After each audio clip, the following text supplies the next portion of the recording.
Folks, welcome to the Pike County Report.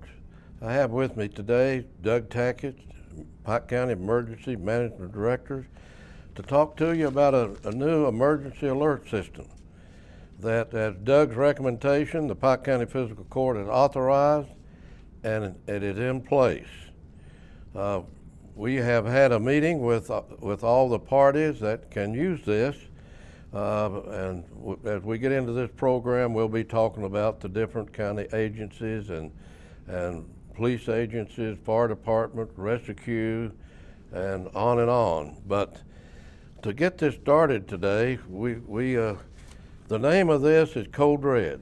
It is the Cadillac programs to let people know what's going on in their county at the time of a disaster or an emergency.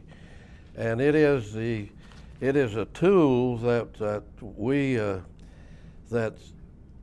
going to be useful as we move in, and it's a 21st century technology. It's the latest thing, Doug Tackett, that they have in this country. That's correct. And it's used more by cities, counties, and states than any other program they had. That's correct.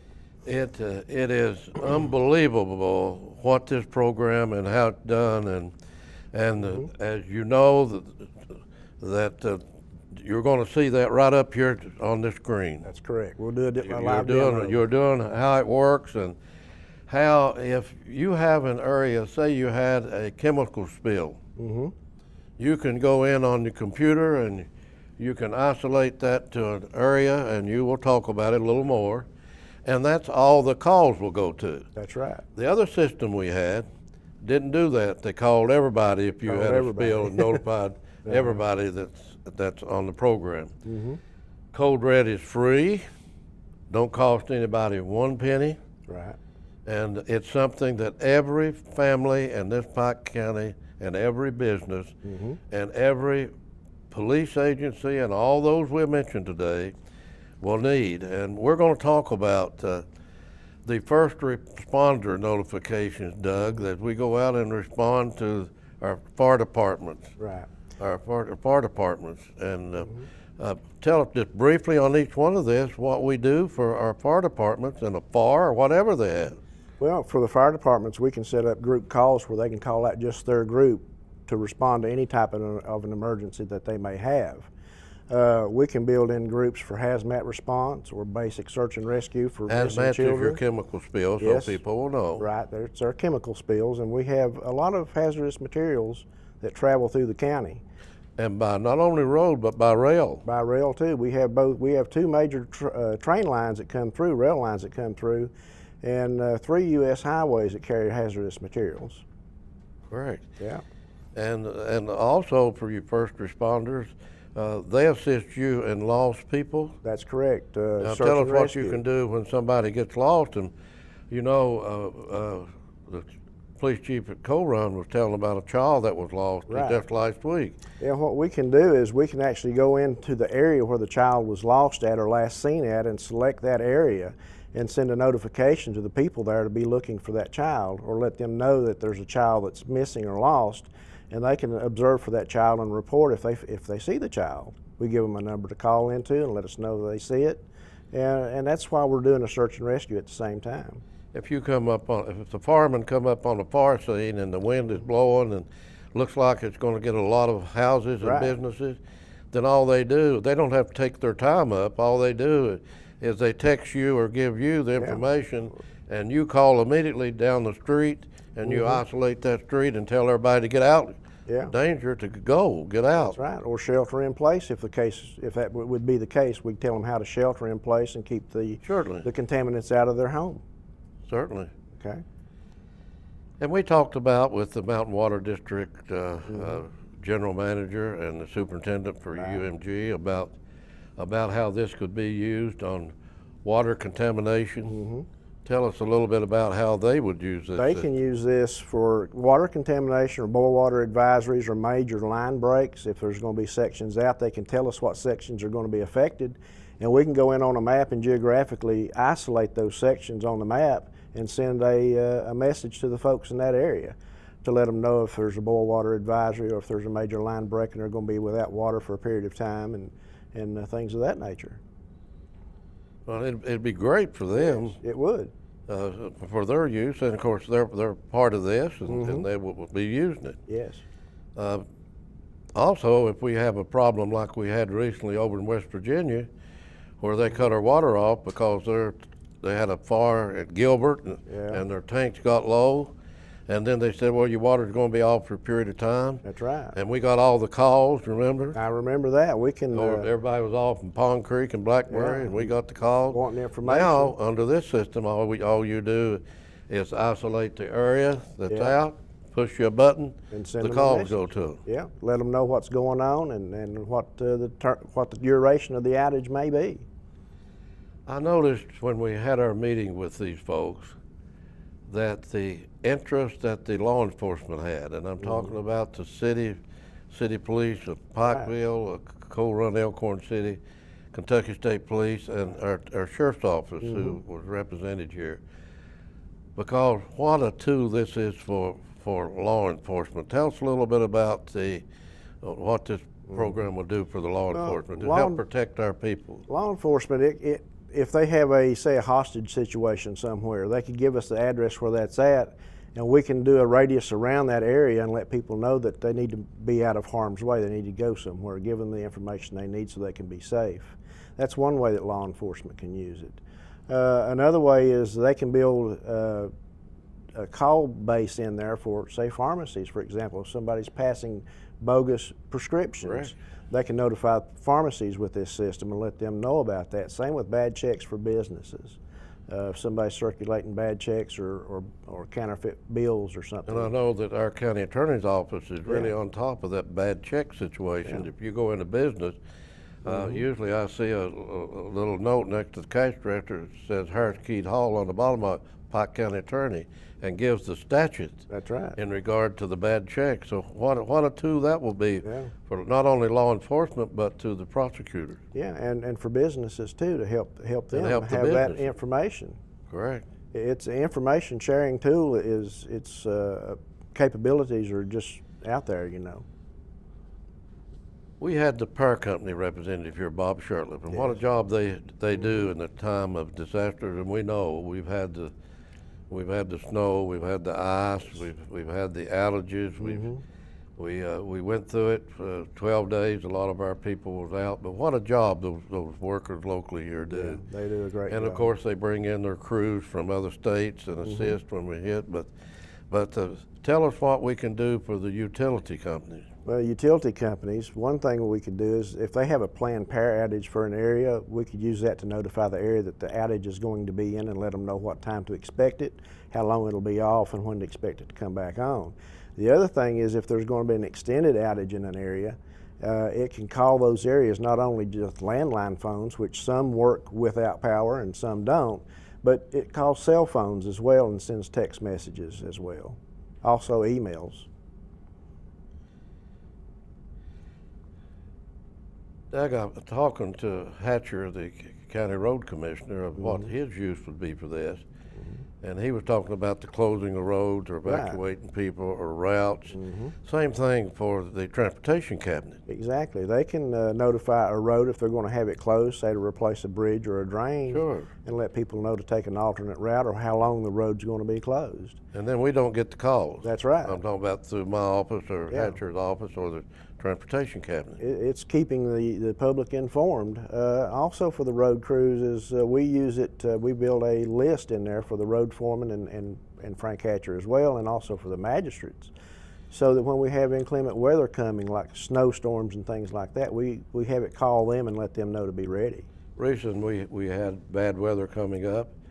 The system had just went online, and understand all you did was push a button, you had it set up, and it notified the road foreman and Hatcher, and you saved him from having to make it saves 6 him. calls to the so they could get ready for what was projected to come during the night. That's right. So he went out quick as he got that, and he was elated. He said, look, when that went out, I didn't have to call them. They got surprised. They called me. And that meant they had to get their trucks That's right. ready. They had to get the salt loaded. Mm-hmm. They had to check and make sure they're working. And I said working. Remember what happened over on Widow's Branch? Yeah. When the when the salt distributor on the back of the truck got stuck in the high knot and damaged the side of trailers and the side of a few homes. Mm-hmm. So that's the reason that they need notification to make sure that equipment is working. Yeah. And what a tool this will be for them. Yeah, it gives them ample time to make sure everything's ready to go. Doug, we have a problem, many problems with gas leaks. Yes, we Naturally, that's what happens. That's how you have all these lines. Mm-hmm. And we have in this county 2 major transmission lines. People don't realize that. It goes through this county, it goes to the northeast. Yes. Which is large lines, a lot of pressure on it. Mm-hmm. But we've been blessed. We haven't had any of those blow out. Those are pretty well governed and inspected by the state and federal agencies. But we have had a lot of problems locally. And we've had even problems of methane coming up through people's wells and so forth in the county and in different sections. And I say that because I know you've worked them at Shelby Creek. Yeah. You've worked them at Brushy. You've worked them at Pond Creek. Yes, we have. You have in the last few years. This is a tool that you could use to get, when you go out there and you find that danger, something would happen, this is a tool that you could use immediately to notify these people. And I say that, and I say that because we have a fellow working for us who lost his mother through one of these explosions of methane. And we're in this mining area, a well area. I mean, I'm talking about drilling area for natural gas, and it's just part of things that happened in this area. But look what this will do if something like that was to happen. And I'll bring this one up, Doug. I just happened to think about it. And I think about Grants Branch up there at that dam that's there. I guess me and you both got here. It's already there. But it's over. The dam's up here, and the people live down Pond Creek. Right. We can do. And then we're talking about dams breaking, and you know, I can name probably around the county the flood of 2009, 2009, Hardish's Creek when the dam came out in the head. Right. Remember? I remember. So we that. have a problem in this county, and maybe a danger of we have so many holdings of water. Right. Kentucky is second to Alaska in the streams we have in the United States. Kentucky's second, Alaska's first. Pike County is #1 in Kentucky because we got the Big Sandy, the Russell Fork, Leviathan Fork, Catug Fork, Knock Creek, Elkhorn Creek, Johns Creek, Shelby Creek. Shelby Creek. Just go ahead and keep naming them. Pond Creek, Peter Creek. Pond Creek. We got them all.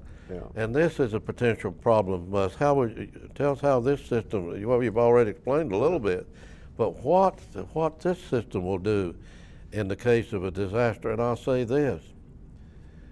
And I was showing Danetta on the wall the study that was done from 1953 up to this year, or last year, to 2013, where we're the 3rd most prone county in the United States. For disasters. For disasters and primarily flooding. Yes. So look what this will do for us in the future.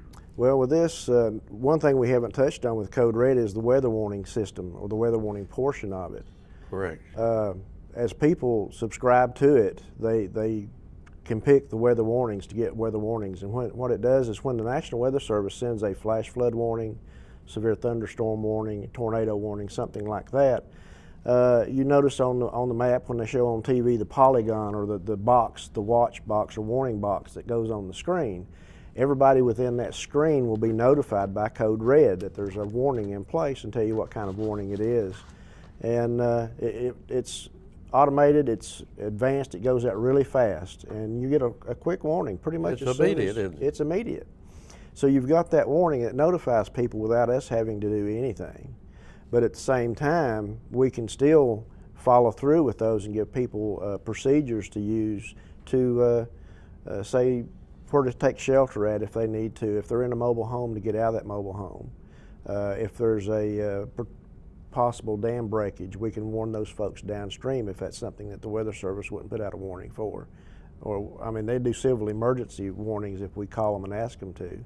But areas that we would have flash flooding, if we know of the dams there, we can warn about those too. Certainly. Doug, I think it's time, and you used the word subscribe. Yes. So I think it's time for us, and you've described a little bit of this program. I think it's time you showed the people how this emergency alert system works. Okay. We're actually going to do a couple of things. We're going to do a demo on how it works and how we can place the calls to the people. And we're also going to show them how they can go online to the county's website and subscribe to Code Red. So we've got both those, both of them ready to go. Doug, we had the education people here, and they have bomb threats. They have it all. They have a system for their students on their classwork already in place at Pike County Board of Education and the City Board, but at their school system. But look what this would mean to parents. Right. If they had a school bus that went out and it got in the ditch or something, or it broke down, all they have to do is get a hold of you. You isolate that area, and a call goes out to that bus route area. And that bus route area. That's an example. And but what a tool this is, Code Red, for our educational systems. If we have a epidemic, and our health department was here, and we talked a little bit about how they would use it. But if we have an epidemic going on, that's one way. But they have plans, and we've worked with the health department and exercises to do mass vaccinations for influenza or pandemic flu, and they have places already pre-selected to set up, and we could go on the map and select those areas and those communities around those areas, and let them know where to go to for their influenza vaccines. Certainly, it'd be a great asset to our educational system. Doug, I can remember stopping at Dorton Rescue Squad, and you were set up with maps, and a plane was missing, had a plane crash. And look what this could do for you now with this system. If you had an area where a plane had crashed, you go in, isolate the area, and find out if people's seen anything. A lot of people, these live up, they live up in the head of the creek or holler, and you don't have access to them. But with this, you can call, they'll have a number, they can call back and give you the information that I saw this low plane, or it hit that hill 2 hills over. In this mountainous area, a little bit hard to locate sometimes, and that plane was hard to locate. That one was hard to locate. You all located that, it being on just the other side of the Kentucky and Virginia border, if I remember, wasn't it? Yes, it was. It was particularly bad weather when that plane went down. It was real foggy that morning when it went down, and it went down because of the fog. He just got too low and couldn't see the terrain and ran into the hillside. But we got information of where to start looking by people telling us that we'd questioned in person what they had heard. There was some hunters out that had heard it. But, I mean, if we had this system, we could have called that area and gotten more information quicker than what we did then. And then you get on your four-wheelers and you go. It's a coordinated effort. Takes down the size of the area you've got to start searching in. And time is essence if you have people may still be living and is up there on the mountain. Bobby Mullins was here yesterday, or not yesterday, but when we had the meeting, he was here. And it's the largest department of county government. Solid waste. Picks up 24,000 homes and businesses. Serves 1,200 miles of roads. So what an awesome job that is. It's a big job they've got. It's a big job. More county employees in that department than the other department. But tell us what was discussed, and Bobby had some questions, Right. and I don't blame him, because he has to make the final decisions when bad weather, especially where we get out on the roads, and where we send our drivers out. Good example, 23 degrees below zero recently, Yeah. and with the wind chill factor, Mm-hmm. and he didn't put anybody out in them trucks. Right. One thing, the salt didn't work on roads after you get 15 degrees. Right. Plus, are you going to put somebody on the back of a truck? That's right. It's too You cold. know? So Bobby was sure. If you want to just a little bit expand on that. For Bobby, we can set up a group where we can notify his foreman to let them know what they need to do if they're going to send people out or if they're not going to. We could set up a group for all of his employees to where he could do notifications to them, as well as the different solid waste areas around the county. We can set those up with boundaries so that if there's an area that's not going to be picked up on a particular day, we could have a call go out to the residents. You're telling me we won't get all those calls on our office? Well, we hope not. My office and the solid waste office. If they listen to the It'll help. message, they shouldn't There's no call. doubt about it. It Right. will certainly cut down on the call, and people Yeah. need that information. That's right. And it's just listen to the message. That and is it a will- great program Yeah. that's in this county. One of the things about it too is if you get a call from Code Red, the call, if you miss the call, it'll leave it on your answering machine. And if you don't have an answering machine and you have caller ID, it gives you a number that the call came from. You can call that number and retrieve that message. Doug, this program, as we said, it's free. Yes, One purpose of this program is to get people signed up on it. that's right. And right on this screen is going to be exactly what you do to sign up. That's right. Now, their number on here, and that number is 1-866-49-5000. Is that the one they call back on? That's the one they call back on. If you get a call from this system, and say it's early in the morning, if you want to know later in the day what's going on, You can call. all you do is call that number back and you will get an update. Yes, And that is important. yes, it is. I know people worry. They worry about your loved ones. You worry about the people that's on oxygen out there. So this Code Red, as I said, it's the best program in this country, and we're glad that we're able to have that in this Yes. in Pike County. Doug, I don't know. We've not covered everything today, but we've told people about a program that is one of the best investments. We have some people who are involved in this, and Yes. I believe that's the University of Pikeville, Yes, they are. City of Pikeville. Let me say about the City of Pikeville, Doug. Mm-hmm. We work with the City of Pikeville. Your office works with them, With them. hand in glove, Yes, we do. in case of chemical spill, anything in regard to emergencies. And Paul does a great job for Yes, the he does. city. And it's this system, and Paul was elated. You heard yesterday when we had the meeting what he had to say about the about that. So it's what a program this is, and also another stakeholder is the Pikeville Medical Center. Yes, it is. And they are right now. They got 2,600 plus employees, but they are right now getting ready to take advantage more of Code Red. Yes, They're they are. organizing their people within their own system in the hospital. That's right.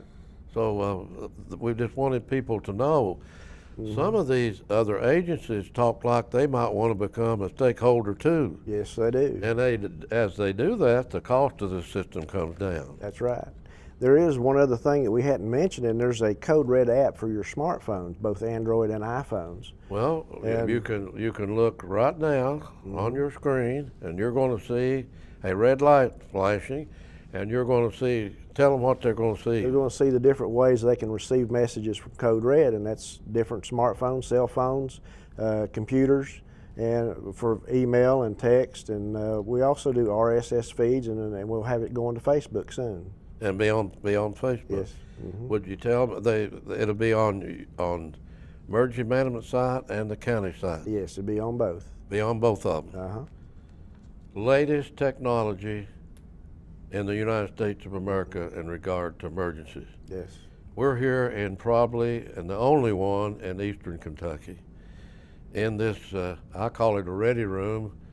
When we have a disaster, it's called a war room. Right. You got the modern technology here. This county has pictometry, one of the 4 counties. Yes. This can be plugged into this, I understand. Yes, it can. And it's aerial photography that is up close, and if you want to say personal, you can up get close and personal. You can go get right down for on satellite. We have a portion of a satellite can take it right down on a residence or business or a happening. Yes, we can. And what technology, what the Lord has given us in our lifetime, Doug. Yes. And the changes we had. You know, a lot of changes through I the worked years. a little bit on libraries this morning and thought about how hard we worked to get the books out, how hard we worked to get a mobile unit out. And now you got e-books and you got libraries and you got computer labs out there. Yes, you do. Computer labs. So this is an example again of Pike County government using every tool available known to man and we all these people that attended this meeting and all of these different agencies, they have the same burden Doug and I have to protect you at the time of disaster and to get you information before, if we can, to make you and your family safe. That's our duty as the leadership of this county and the leadership at all these different agencies and government agencies. Yes. But Doug, I think that pretty well tells the people, and we're showing them how to sign up. We'll run that on you. We urge the community, public out there to go to our community notification page and register for Code Red.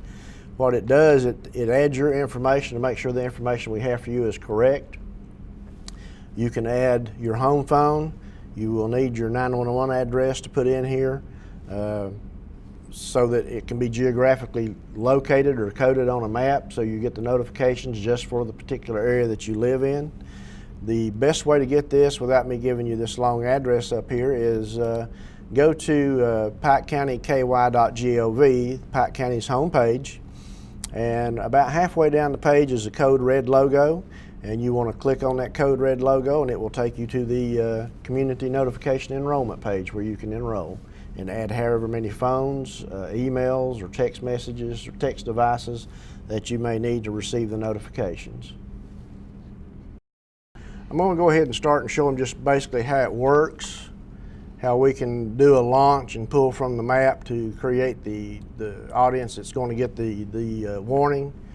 So basically all we need to do is come over here and click on Build to build our scenario. And we'll select if it's an emergency message or a general message. I'm going to select general for this demonstration and create a scenario so you kind of get a feel for the flow of how it goes. And we'll do this off the map, show you how we can select an area geographically and send a warning to a particular area. I'm going to move out here in the county just a little bit, maybe over to the Stone community, and kind of zoom in.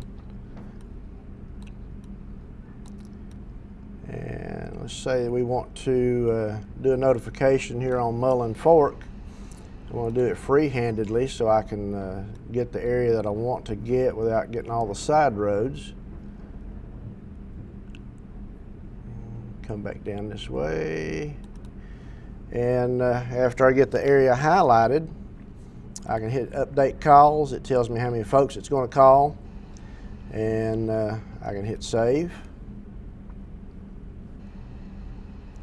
And continue to message here as soon as it populates this section.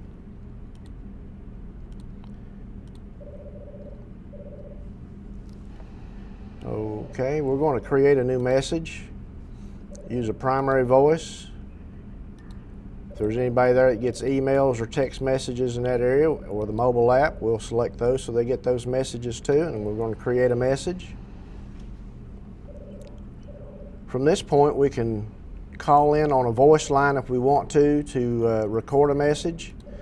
Gives us a number to call in, and we've got to put in a PIN number to do that, but I'm not going to use that.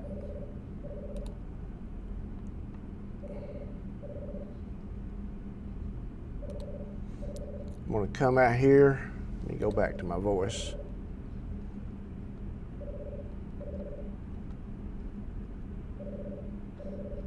I'm going to back up just a second to get back out of my voice message thing here. Still have my map selected.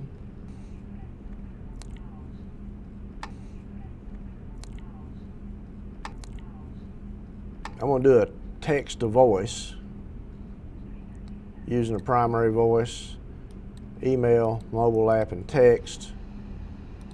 I'm going to create a message. Now, like I said, we can go in and record a message over the phone, or we can do a text-to-speech message where we type in our message. This is a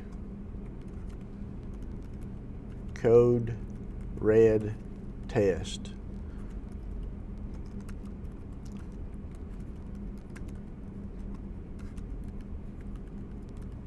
No action is required. We'll use the male voice because to me it's a little easier to understand. And then we can preview that voice to see, or preview our message. This is a code red test. No action is required. So once we get our message and we like it, we hit next, and we can copy that text into our other messages, our mobile app, our email, and our text message, and save those. And then it's on to the launch screen where we put in our launch code.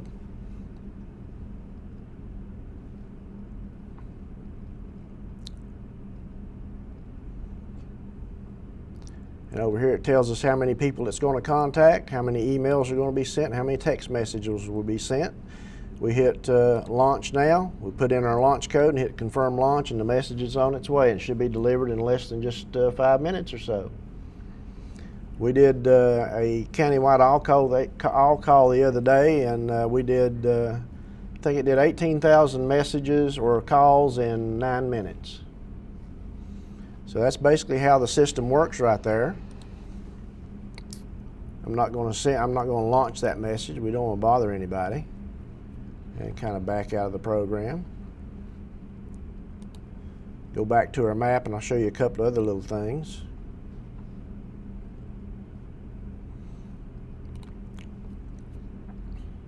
We'll create another one. I'll kind of show you what the map system will do here.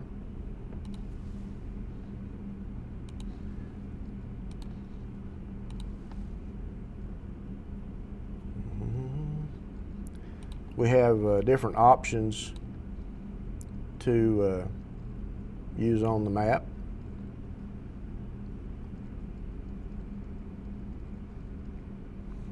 We can, like I did a few minutes ago, we can freehand an area if we need to.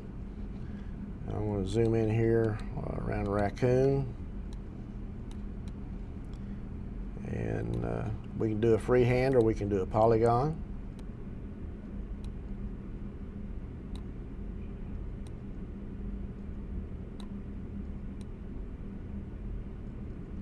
Do rectangles, and we can always enlarge these if we need to over an area. That's one type that we can do. Delete that one. You can do a circle that gives you a radius and measures it for you in miles, 1/10 of a mile, 4/10 of a mile. It's a 1/2 a mile radius. If you want to see how many people that would pick up and call, just update the calls. Get you 34 calls. 27 individuals with 2 emails and 7 text messages will be delivered in there. So we've got different ways that we can do notifications, different ways we can pick geographic areas off the map. Freehand we can do real well.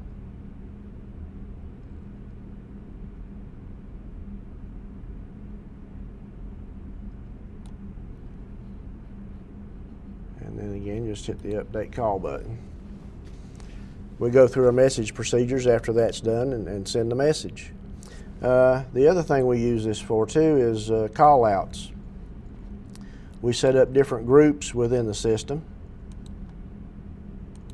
that we can do group notifications like call out for search and rescue teams. We can call out hazardous materials teams, do those off of predetermined groups that are already set up. And this is used by by different agencies. Right now, Pike County, we're using it out of emergency management. The city of Pikeville is using it for the notifications within the city. University of Pikeville setting it up to use for the university on campus, and Pikeville Medical Center is using it for their in-house notifications of their different teams that they need to notify. Folks, this is Judge Rutherford back with the Pike County Emergency Management Director, Doug Tackett. And today we've been talking about emergencies. Well, we're going to continue to talk about that, but we have a guest with us today. One of the most important agencies that Doug Tackett and Emergency Management, Doug's staff, deals with at any time is the National Weather Bureau, operated out of Jackson, Kentucky. And we're blessed to have that facility here in eastern Kentucky. What you all have done for us through, Doug Tackett, you all first, Doug Tackett and Doug Costangi at WSAZ is unbelievable to let our people know what's projected and the weather that's coming so they can be ready. Mm-hmm.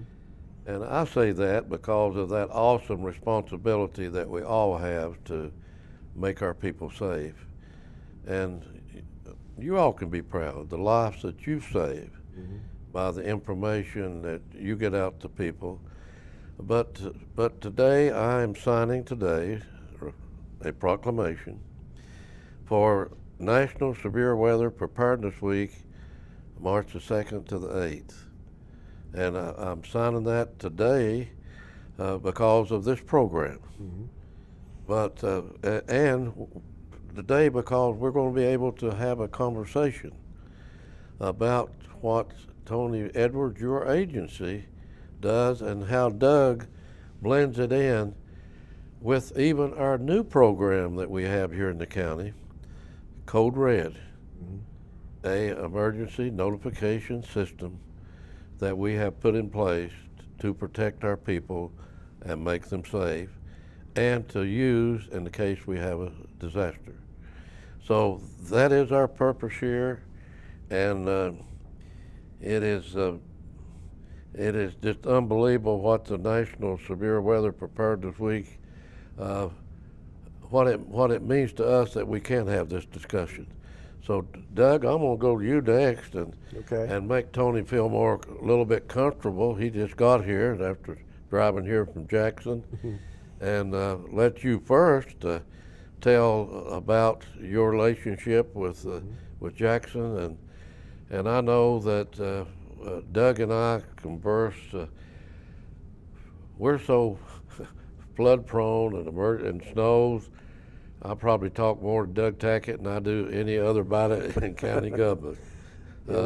Early, late, mm-hmm. and get an update. But Doug, I'm going to let you talk about your relationship with this agency. We have a great relationship with the Jackson Weather Office, Judge. They're always there for us. We communicate with them, especially during times of bad weather, almost constantly. Either across the internet in our National Weather Service chat room that we have with them, but we're always pulling down their information and putting it out for the people on Facebook through our office. The Code Red system will take those warnings that Jackson issues and relay them to the areas that are affected by storms, and let people know day or night if they're in harm's way, so they can be ready and be prepared.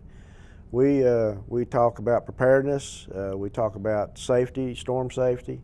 One of the things we do with the Weather Service, and Tony is great to do this, is storm spotter classes.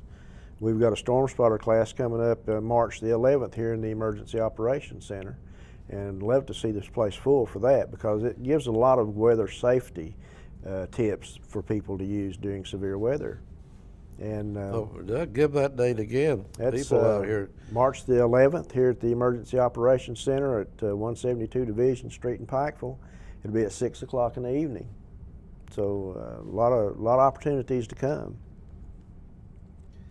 Well, we know that severe weather can happen at any time. Yes. So, Tony, if you'll tell us a little bit about when you all came up, when you opened up down there. I remember. I was there, but I could go back. It's been a few years. Yeah, 1981.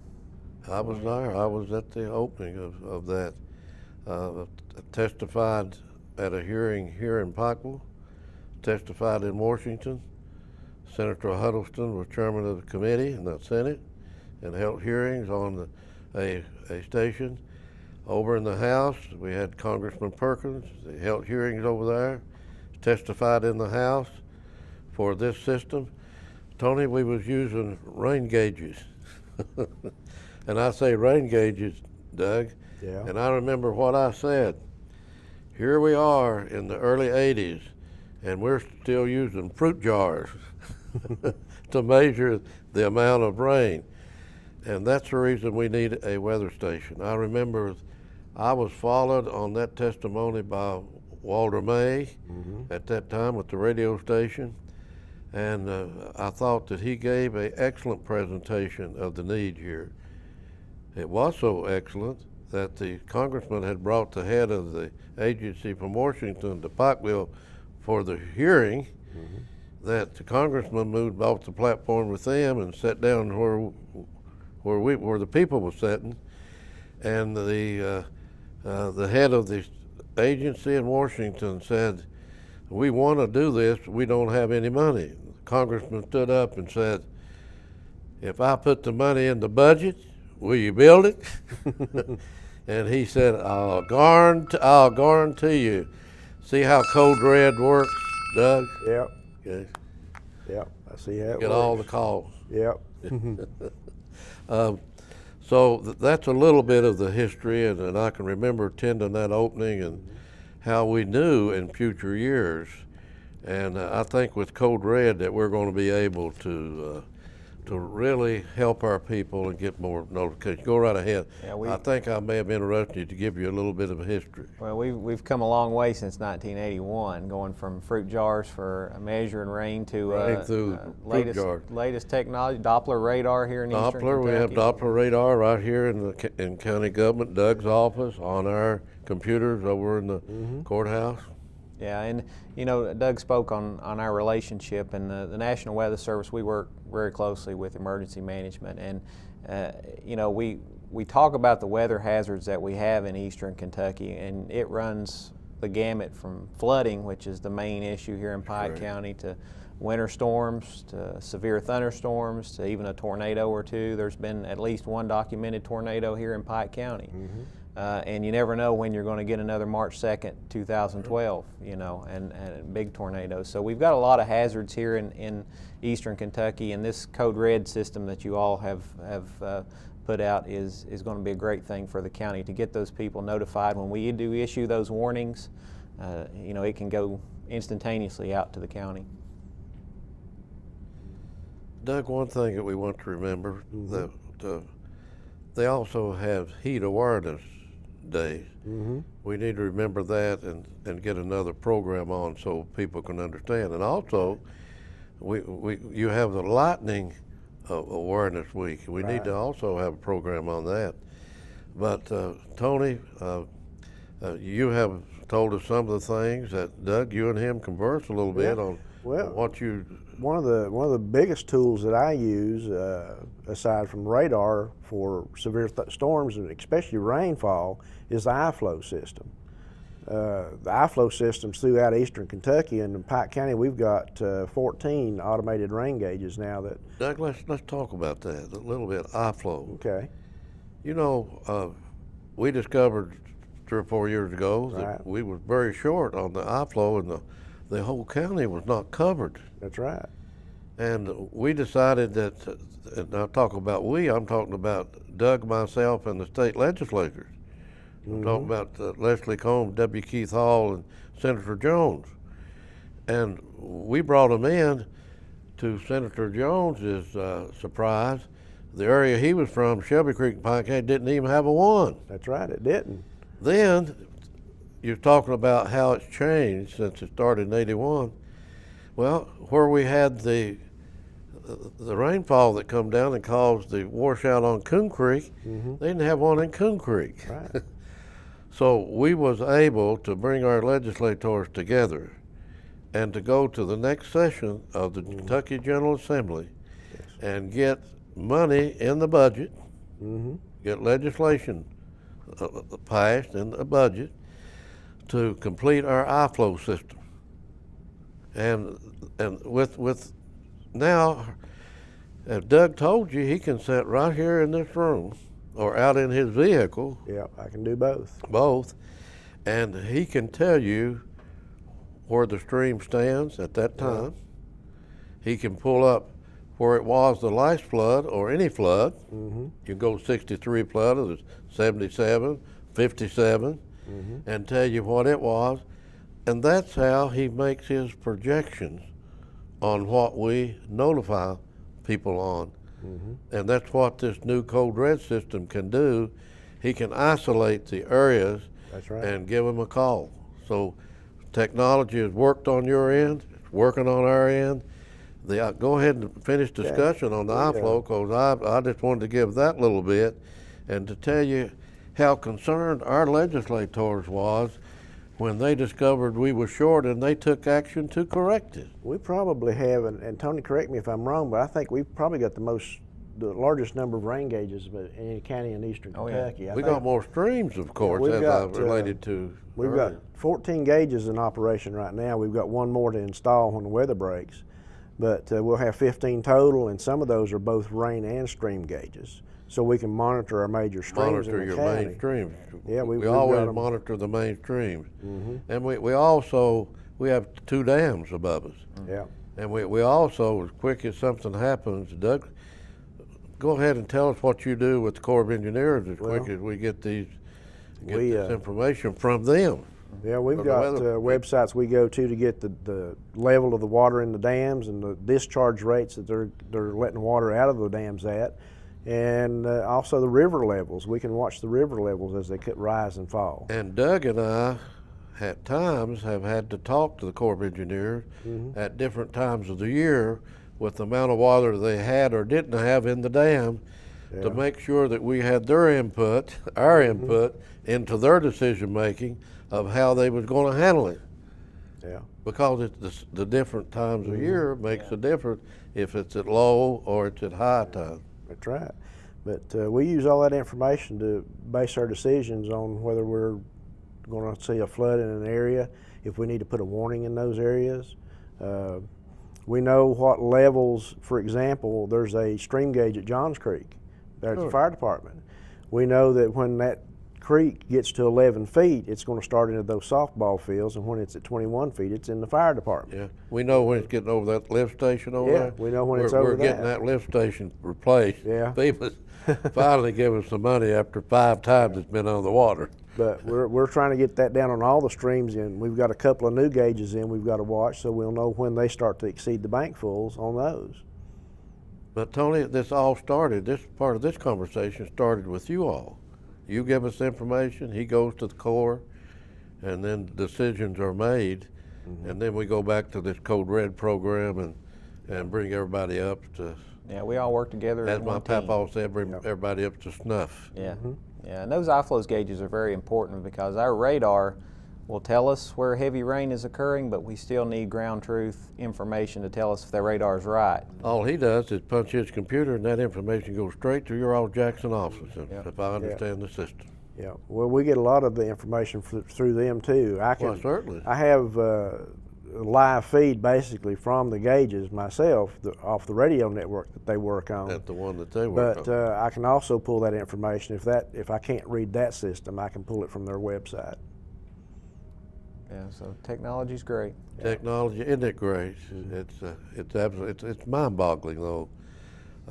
you know. It gives us redundancy if we've got something that's down. If for some reason we lose the internet feed from you guys, we've still got a way we can get that information. It's great that the Lord has given us the technology and give us the wisdom to be able to use it properly. Right. And Doug talked about redundancy, and Code Red is fantastic. I hope folks have a NOAA weather radio at home. Let's talk about them NOAA radios. I got one sitting over here in my office, got one sitting at home, same as Doug. Yeah. But we have people that been provided Yes. those telephones and or those type of units. Radios. They don't use them. Make sure you get people to understand of what that means to them and their families and their possessions. And Yeah, I've got two in this office alone, one in my office and one here in the EOC. And it's really one of the fastest ways to get a warning. And there's information that comes across those that may not go out on the Code Red, like a watch. We don't normally put watches out with just mostly emergency information. But you can get your forecast anytime you want it just by the push of a button with a NOAA weather radio. And we're going to have actually a NOAA Weather Radio programming event Friday, March the 7th at Food City here in Pikeville on Cassidy Boulevard. Yeah. And we're going to program folks' radios and get them working right for them. Doug, let's repeat that again and make sure you have that to pull up on the screen so people will know about that event. Okay. And Food City is a good community partner, Doug Yes, can they tell you. are. They really are. We work with them on many different programs. For City, just had a meeting with them about 2 weeks ago on another program that they're partnered with us on through our solid waste department on recycling. But folks, right there it is. Give us a time of day. It's going to be between 3 p.m. and 7 p.m. on Friday, March the 7th. Actually, the folks from WYMT, Brandon Robinson, Shane Smith, are going to come over and do a live broadcast there from the Food City. And we'll program everybody's radios. You can buy a new radio at the store if you don't have one. But we encourage people to We'll have talk to Mr. Greenfield and Mr. Hilton about maybe scheduling Pike TV over there at the same time. Okay. We go into 24,000 homes here. Not only cover this, we cover Mingo County, West Virginia, the other side of the Tug Fork, and we cover all of Martin County, which also is on the Tug Fork. Yeah, it should be good. And we cover all of Floyd County with this station. Some 35 to 36,000 people gets Pike TV in their homes and businesses. But Doug, I know that we're talking about what we can do and the responsibilities we have. But folks, this is for you all, and we need your all's input. We need your all's input on what you think we ought to do to make you more safer. Yeah. And we need that. And it's important that we all work together. I say this all the time. Nobody can do anything alone. I don't care what it is. Yeah. You can't do nothing alone. And this responsibility that we have in emergencies is your responsibility for your family, the same. And tell us about, they ought to have, let's talk a little bit about what they ought to do in their home to protect their homes. Well, every family should develop a emergency plan for their home. Evacuation plan? Whether it's an evacuation plan, if they have to leave their home, say for a fire, have a meeting place outside the home. For severe weather, you want to be able to have, if you're going to be isolated, say for a flood or whatever like that, have non-perishable food items on hand, because it may be a while before we can actually get out to people. You know, we stress that have at least 3 days of water and 3 days of food on hand for emergencies and disasters and such. Sure. Normally we react a lot quicker than 3 days and have things going, but that's just what's recommended. Red Cross recommends that. Biggest thing is really have a plan. We have information on our website or on Facebook that helps you develop your plan for your family, gives you recommendations of what you need to have on hand, how much water per person, types of food, things of that nature. One of the biggest things that people have probably gotten away from over the years is battery-operated radios. Correct. Have a battery-operated radio so that you have a means to get radio broadcast information on what's going on. TVs may not be working if the power's out, but you've got a battery-operated radio that you can get information. We have 9 radio stations in this county that they can tune to get information. And we know if we have a turbo disaster, we sometimes lose our cell telephone towers. That's true too. So I mean, we may not be able to get the word out to some areas with code red if phones are out and cell towers are out. Battery-operated radio is a sure way to get that information because we'll have it on commercial broadcast. Correct.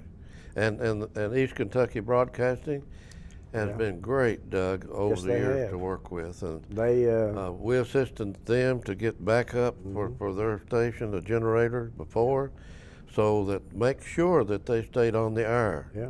And the flood's never going to get East Kentucky Broadcasting because they're on top of the mountain. That's right.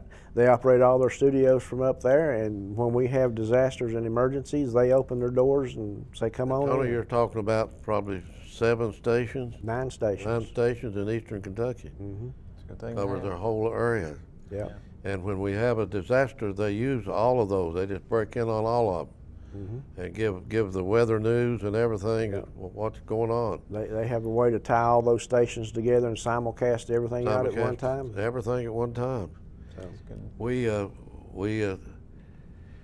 once we have a disaster, Doug, we operate the Expo Center, and I know the Expo Center was leased by the board, which I'm on the Expo board, was leased to the city of Pikeville, and in that lease, we emergency management and Pike County government gets the Expo Center. Right.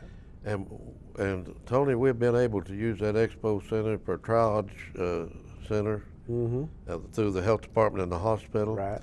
Plus, it's a distribution center for all of eastern Kentucky flooding because they have to bring in from the Wendell Ford warehouse or storage place in Owensboro and bring the supplies in here a lot of times. Right. And they come here with them, and then they're distributed back out of here, and including this large county. Yeah. So that is available to us, and that's in this lease agreement, Doug, that the city made with the company that's operating the center over there. So again, city, county, partnering, working together, meeting our responsibility to protect people, protect their home, protect their business. So Doug, what else have we not talked about in regard to the weather preparedness one thing we want to mention again is that we're going to have a weather spotter class here at the Emergency Operations Center on March the 11th at 6 p.m. and public's invited to attend. It's for the public. It teaches you ways to how to be a weather spotter and work with us and work with the National Weather Service, and also how to be safe in these severe weather events. Folks, let me say this, in this facility we're in here today, the new facility, Doug Tackett is certified in every aspect of emergency management. We are blessed in this county to have 700 plus firemen, certified firemen who's had training. This is the training center. We're sitting right in here today to keep our firemen and new firemen, and we need more young people out in these communities get involved in the fire department. Some of them has a youth corps, and I've been impressed by them too, Doug. Big Creek, I know that has an excellent youth corps, and many others. I'm not just picking that one. But we have 20, how many fire stations? We got 24 with about 4 or 5 branches. Yeah. So we're such a large county, Tony, that we have to have all these fire departments out there to cover these communities. And to qualify to keep people's insurance rates down with ISO, which is statutory, mandatory, and under the guidelines promulgated under those acts, we have to have these, and it's a time situation to get to people's homes and businesses. So we are blessed in this county, and I have to read these state newspapers. It says that this county government has spent the severance tax money not right. It's been spent, folks, for you all on fire stations, community centers, parks, I could go right on and on, but we deserve the same thing from our tax as the people Yes. deserve it in other areas, how they live in other areas of Kentucky. So, and might add this, coal is mined out there where that's where this money came from to build it. Money on the backs of our coal miners, which gets pneumoconiosis, black lung, and on the backs of our drillers. That's where this money comes from. It ought to be out there in the county. Yeah. It's good for you people out there, and it's the right thing to do, and the money's been spent properly. No matter what you read in any publication. Right. Doug, we know that we've told about some of the training programs that the Weather Bureau has. It's coming to Pikeville. Others that you have. Folks, take advantage of these trainings. Yeah. Know what's going on. Learn about severe weather. Not worry about, to try to keep you from worrying. That's right. And be more secure in the responsibility you have to your family. Mm-hmm. Doug, we need to wrap this up in a minute, but Okay. we don't want to wrap it up without going back to the Weather Bureau and emphasizing certainly what the Weather Bureau means to Pike County government and to emergency management and the people of this county. And I just want you and Tony to just have a brief conversation again to just let people know how very important that the Jackson weather station is to the people of Pike County, Kentucky. Well, with the And the area. We're in other areas here right. too. We rely on Jackson Weather Office a great deal for weather information, especially during storm seasons, to help keep everybody safe, keep everybody informed as to what's going on, what to expect, and the safety information that comes from the Weather Service as well. Yeah, we live in eastern Kentucky. This is where we live and work, and you know we have eastern Kentuckians in our best interest, and we're thankful we're here. We're thankful for the work that you did to get us here many years ago. But I think the residents of eastern Kentucky, Pike County, Floyd County, the other areas you said you broadcast in, that I think we have a good relationship, and we continue to work together in the future. Doug, we have a relationship over in Virginia and West Virginia too. Yes. EQT provided us with a mobile unit. Let's talk about a mobile unit, and we'll bring a picture up on this too and show them the mobile unit. But tell about this mobile unit that EQT Foundation provided to us. We applied for a federal grant. We had to have a match to go with it too. And EQT provided the grant, the match to the grant, which is like $48,000. The unit itself is $250,000. It's a fire safety and a weather safety unit. We can teach fire safety in it for the kids mostly. Kitchen unit. How many children have you had through that? Oh, we've put over 6,000 school kids through that trailer since we've had it in surrounding counties, now not that just is Pike a County. regional thing, Yes, including Virginia and West Virginia counties that border us, isn't it? Yes, it is. It's been as far away as Corbin, Kentucky, and as close as all the schools, most of the schools here in Pike County, and it's been in Pike, Letcher, Floyd, Johnson. Talk about the storm room at Tony. Tony would be certainly interested in. We have storm simulators in it where it will simulate like severe thunderstorms. You can actually hear the rain and the winds coming down. It has a weather radio integrated into it so that people see how the warnings come out on the weather radios.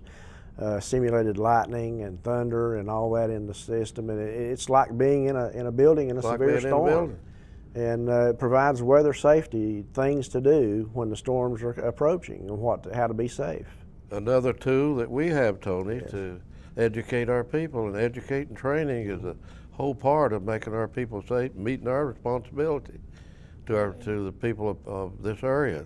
And that training preparation is important. You know, Severe Weather Awareness Week's coming up, and the first week of March, and so we'd like to see everybody practice their plan. If they don't have a plan, get one in place, and be prepared for severe weather when it does strike. Tony, we were talking about a while ago what technology has done. When I came here, we were building shelters, and had the old nuclear signs out. Somebody reminded me the other day, we passed one and said, there's where one of your old shelters used to be. It was called Civil Defense, Doug, Yeah, back back in then, those not days. emergency management.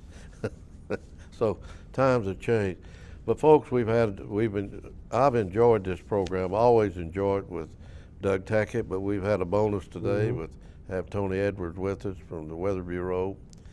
And to do this program for you all, one more time, and we're going to close this program. Okay. Tell the people what they can do to sign up on Code Red. Okay, the easiest way to do it is if you have internet access is go to the Pike County website, which is pikecountyky.gov, and click on the Code Red logo. If you do not have internet access, you can call our office here at 606-437-4126 and we'll sign you up.